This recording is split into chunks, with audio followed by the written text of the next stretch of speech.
Today, let's talk about image sharing. The appropriate, secure, and confidential exchange of protected health-related information such as imaging exams and reports has long been an essential part of quality medical care in general and radiology practice in particular. The principal reason to exchange data has been to establish a longitudinal imaging record for the patient and to provide historical examinations, usually to compare with the current examination. In addition, the patients often receive care from multiple providers or institutions, resulting in the fragmentation of data. This disconnect may lead to duplicative exams, often associated with unnecessary cost and radiation exposure.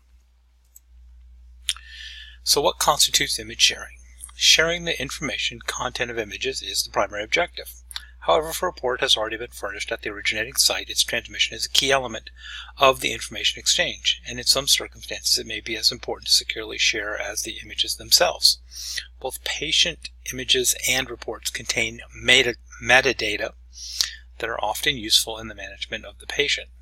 Thus, different constituents, such as referring physicians or other specialists, will require different data elements. The number of actors interested in and related to patient images and imaging reports is expanding. Remember, the report is our product. What we are giving back to the physician who originally ordered the test is the product. So, a surgeon is going to want the images as much as the report, but most physicians really want the report. It's actually more important than sharing the images under the context of giving the information back to the requesting physician. Image sharing. Why do you need to do it? Well, the availability of a historical exam during interpretation of a current study may improve the quality of interpretation. In other words, the old study helps determine what the radiologist sees in the new study. It diminishes the inappropriate utilization of duplicate exams by making prior and complementary exams easily accessible and thus reducing healthcare costs. Again, if a patient goes from our hospital someplace else, we have all their old images and we need to send that with the patient so that wherever they go to their next hospital, they don't have to repeat our exams, and their radiologists can look at our exams and our reports and make better evaluations. It also diminishes radiation exposure to the individual patient and general population by avoiding exam duplication.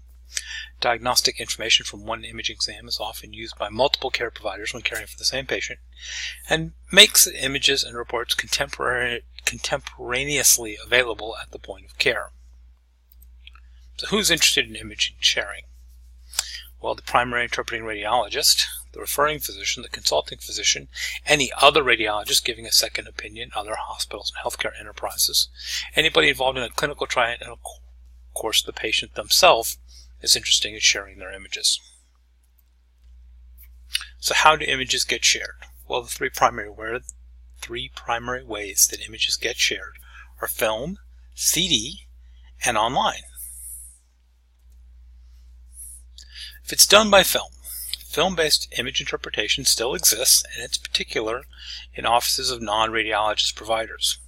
These exams may provide relevant information in the evaluation of the patient.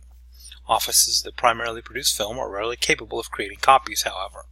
Thus, patients shoulder the burden of carrying the only existing copy, in other words, the original examination, to subsequent providers.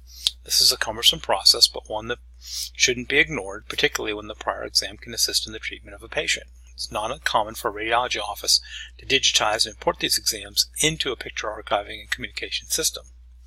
A trade-off results from easier accessibility to the data versus degradation of the exam in the process of importation. So, in other words, there are still places in the world that use film, and film is still useful as a way to evaluate things and as a comparison to other studies, and in some places they'll take that film, they'll digitize it.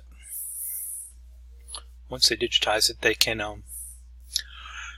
import it into their packs, and now there's a digital copy of it. Another way to share images is by CD, or patient-borne CD, meaning the patient carries the CD around with them.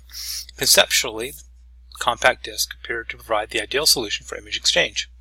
Despite significant advantages as a transport medium when compared to film, several challenges have arisen. CDs remain the most common means of exchanging imaging data, and several steps can make this process useful and less burdensome.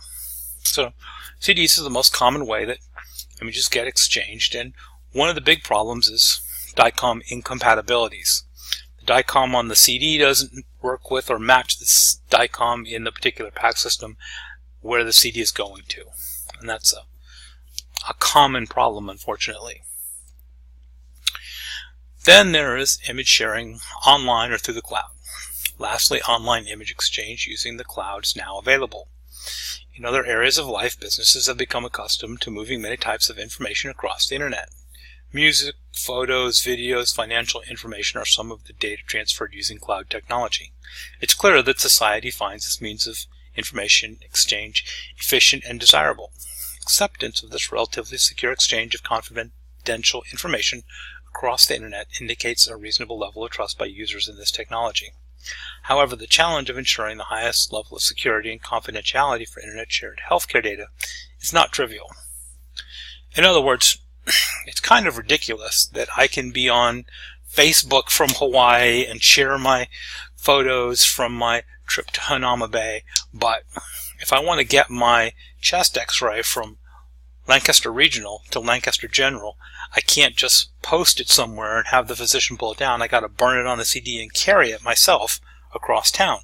It seems almost weird that in every other type of data sharing, music, photos, videos, financial information, we can do that online. You can do your banking from your phone, but you can't share your healthcare images that way.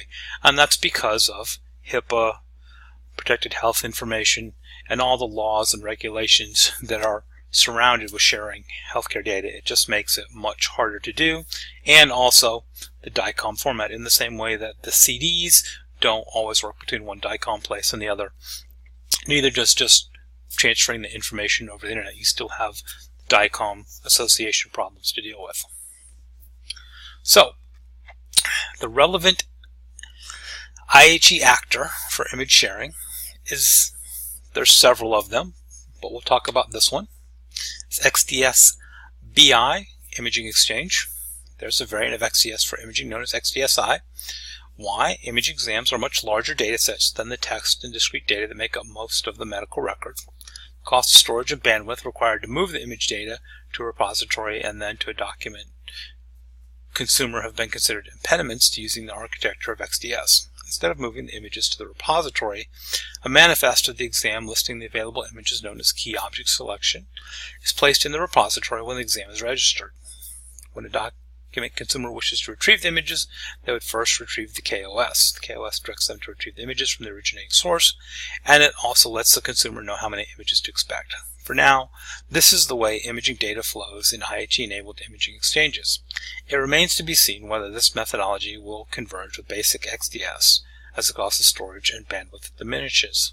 It's kind of like a link. That's pretty much what that says, is it works like a link. You click on the KOS object and it gives you a link to the originating location.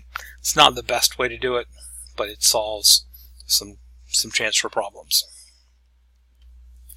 Over the past 15 years, the adoption of CDs for image sharing has been nearly complete, but changes in technology and complications with CD use have created pressure to develop alternatives.